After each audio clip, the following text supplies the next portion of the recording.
Hello guys, അപ്പോൾ അതേ നമ്മൾ ഇന്ന് വീണ്ടും ഒന്ന് സ്കാൻഡി പോയായിരുന്നു. ഇരിഞ്ഞാലക്കുടയിലാണ് നമ്മുടെ സ്കാൻഡി വന്നത്. അപ്പോൾ ഒരു പ്രാവശ്യം ഞാനും മനോജേട്ടനെ കൂടി ഒരുമിച്ച് അവിടെ പോയിട്ട് നമ്മൾ 2-3 ഐസ് കഴിച്ചായിരുന്നു. അപ്പോൾ അതിൻ്റെ റിവ്യൂ പറഞ്ഞപ്പോൾ പ്രിയ മേടിത്തൊക്കെ പോകാമെന്ന് നിൽക്കുകയായിരുന്നു. അപ്പോൾ ഇന്നാണ് അവർക്ക് പോകാനായിട്ട് ഒരു സാഹചര്യം കിട്ടിയത്. അപ്പോൾ ഇന്ന് നമ്മൾ പോയി അവർ ഓരോ മാംഗോവും അതുപോലെ തന്നെ ചോക്ലേറ്റുമാണ് കഴിച്ചത്. രണ്ടും കിടിലനായിരുന്നു എന്നാണ് പറഞ്ഞത്. ഒരെണ്ണത്തിന് 25 രൂപയും ഒരെണ്ണത്തിന് 35 രൂപയാണ് ആയേക്കണത്. അപ്പോൾ അവരുടെ വെറൈറ്റി ഒക്കെ എല്ലാവരും ഈ ഒരു റേറ്റിലേക്കാണ് വന്നത്. നല്ല ആംബിയൻസും കാര്യങ്ങളൊക്കെ ഉള്ളതാണ്. അപ്പോൾ ഈ എടുത്ത് നന്നായിട്ട് എൻജോയ് ചെയ്യണ്ടായിരുന്നു. അതുപോലെ തന്നെ നമുക്ക് കുറേ സെൽഫി എടുക്കാനുള്ള ഓപ്ഷൻസ് ഒക്കെ ഉണ്ടായിരുന്നു.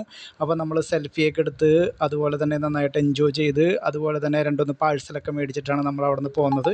അപ്പോൾ കിടിലൻ അറ്റ്മോസ്ഫിയറാണ്. വൈകുന്നേരം വരുന്ന ഒരു 7 മണിക്ക് ശേഷമായിരുന്നത് കൊണ്ട് അധികം വലിയ തിരക്കും കാര്യങ്ങളൊന്നും ഉണ്ടായിരുന്നില്ല. പിന്നെ ഇവിടെ ചെറിയൊരു മഴയുടെ ചാറ്റലും കാര്യങ്ങളൊക്കെ ഉണ്ടായതുകൊണ്ട് അധികം തിരക്കില്ലാത്തൊരവസ്ഥയിൽ നമുക്ക് നമ്മുടേതായ പ്രൈവസിയിൽ നന്നായിട്ട് എൻജോയ് ചെയ്യാൻ പറ്റി. അപ്പം മുമ്പ് നമ്മൾ സ്കാൻഡിനെ കുറിച്ചിട്ടുള്ളൊരു വീഡിയോ ചെയ്തായിരുന്നു. അപ്പോൾ അവിടെ എന്തെല്ലാം ഫ്ലേവേഴ്സ് ഉണ്ട് തുടങ്ങിയ കാര്യങ്ങളൊക്കെ ആ വീഡിയോയിലുണ്ട്. അതുപോലെ തന്നെ ഇതിൻ്റെ ഫ്രാഞ്ചൈസി എങ്ങനെ ചെയ്യണമെന്നുള്ള കാര്യങ്ങളൊക്കെ ആ വീഡിയോയിൽ കാണിച്ചിട്ടുണ്ട്. അപ്പോൾ വീഡിയോ ഇഷ്ടപ്പെട്ടാൽ ലൈക്ക് ചെയ്യുക, ഷെയർ ചെയ്യുക. അതോടൊപ്പം നമ്മുടെ ചാനൽ സബ്സ്ക്രൈബ് ചെയ്യുന്ന കാര്യം ഒന്ന് പരിഗണിക്കുക. അപ്പോൾ ഈ കാണുന്നതൊക്കെ അവിടെ വരുന്ന അപ്കമിങ് ന്യൂ ഫ്ലേവേഴ്സാണ്. അപ്പോൾ അതും കൂടിയൊക്കെ അടുത്ത ദിവസങ്ങളിലൊക്കെ അവിടെ ഉണ്ട്. അപ്പോൾ എല്ലാവരും സ്കാൻഡിയിലൊക്കെ പോവുക. Okay, thank